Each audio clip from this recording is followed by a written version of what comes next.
Looking for a Valentine's gift she'll truly love? 1-800-Flowers.com knows what she wants. For 50 years, 1-800-Flowers.com has helped guys get it right, delivering millions of fresh Valentine's roses nationwide with high-quality bouquets guaranteed to last. Right now, when you buy 1 dozen premium roses, they'll double your bouquet to 2 dozen for free. Valentine's is coming fast, so don't wait until the last minute. Double your blooms today at 1-800-Flowers.com/podcast. That's 1-800-Flowers.com/podcast.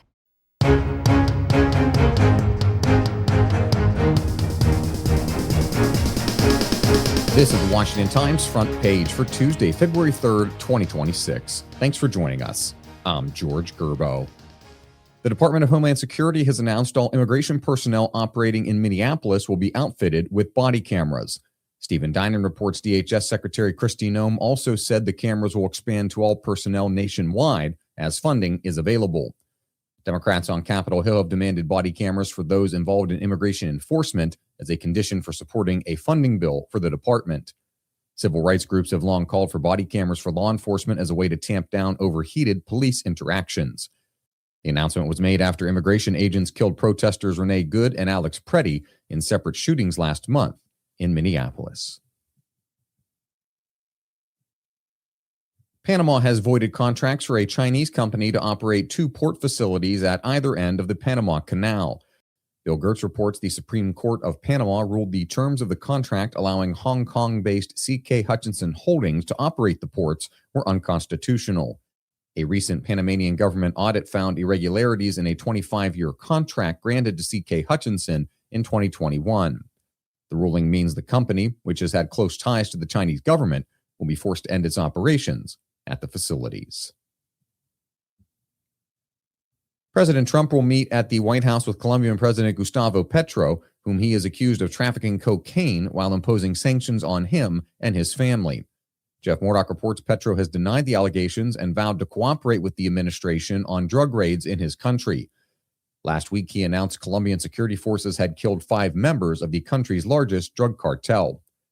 U.S. and Colombian officials have said the sit-down will focus on intensifying the fight against drug cartels, as well as trade and joint economic opportunities. The Air Force Association rebranded itself in 2022 as the Air and Space Forces Association, a move it said would better reflect its mission to advocate for 21st century American power in the air and in space. The reaction to that announcement inside the offices of the Space Force Association, a separate nonprofit launched in 2019, landed somewhere between surprise and incredulity. Ben Wolfgang reports that's just one example of the complicated and at times tense relationship between the competing organizations. Both lay claim to advocating for the Space Force and serving as a key liaison between the Pentagon and defense industry companies seeking to do business in the lucrative space domain. Both organizations and their leaders stress they can work together to advance American space power. Yet sources familiar with the matter described behind-the-scenes dynamics that at times have bordered on acrimony.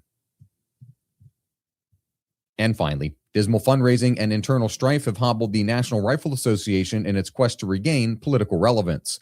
When they talk about the problems, Carrie Pickett reports one name keeps coming up, former NRA President Wayne LaPierre. LaPierre departed in 2024 amid a civil fraud trial against him and the organization. His allies then seized control of the NRA Foundation, the NRA's sister organization. The tax-exempt charity now competes with the NRA.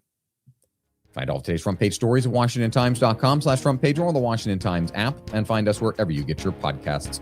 You can also find us on social media at Wash Times for breaking news, sports, commentary, and more. For the Washington Times, I'm George Gerbo.